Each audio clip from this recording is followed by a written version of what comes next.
Hi friends, good afternoon. তোমরা সবাই কেমন আছো? আমি মামুন, আমি খুব ভালো আছি। আশা করি তোমরাও খুব ভালো আছো।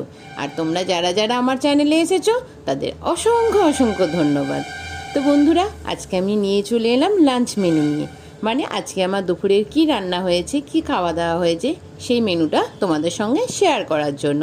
তো তোমরা বুঝতেই পেরে গেছো দেখে যে আমার কুমড়ো পুঁই শাক রান্না হচ্ছে, মানে ইলিশ মাছের মাথা দিয়ে কুমড়ো পুঁই শাক ঘন্ট।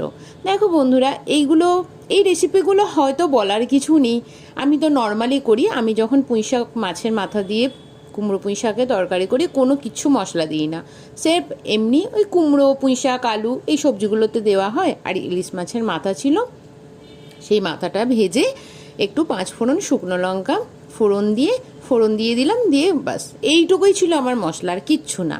আর আমরা যেহেতু দুটো মানুষ, তো আমাদের এই যে 4 পিস ইলিশ মাছ, তো 4 জন মানে 2 পিস করে খাওয়া, তো সেই ইলিশ মাছটা ভাজা হচ্ছে। তো ইলিশ মাছ দিয়ে আমার রান্না কি হবে বলো তো আজকে বন্ধুরা? বেগুন দিয়ে ঝোল। আচ্ছা বন্ধুরা, তোমরা বলো তো তোমাদের কি কি পছন্দ? বেগুন দিয়ে ভালো লাগে নাকি মাখা মানে সর্ষে বাটা ভালো লাগে? আমার কিন্তু ইলিশ মাছে যা করো তাই ভালো লাগে। এই যে সেইটাও আমি আর বললাম না, বেগুন দিয়ে ইলিশ মাছ কিভাবে করতে হয় এইটাও সবাই তোমরা জানো। এইগুলো তো বলার মতো কিচ্ছু নেই। সেটাও একদম পুরো কালো জিরে পাতলা করে ঝোল, কালো জিরে কাঁচা লঙ্কা ফোড়ন দিয়ে একদম একটু জিরে বাটা, সামান্য জিরে বাটা দিয়ে কাঁচা লঙ্কা দিয়ে পুরো রান্নাটা হবে। আমি কোনো গুঁড়ো মশলা ইউজ করি না, দেখতেই পাচ্ছ। তো খুব ভালো খেতে হয়।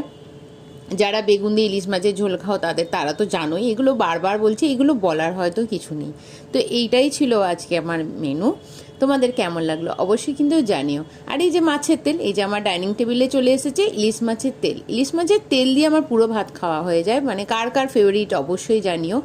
আর হচ্ছে এই যে বেগুন ইলিশ, এই যে হচ্ছে পুঁই শাকের ঘন্ট, আর মিষ্টি দই। আমি রেগুলার টক দই দিই, কিন্তু আজকে আমি মিষ্টি দই হয়ে নিয়েছি, মানে মিষ্টি দই খাচ্ছি।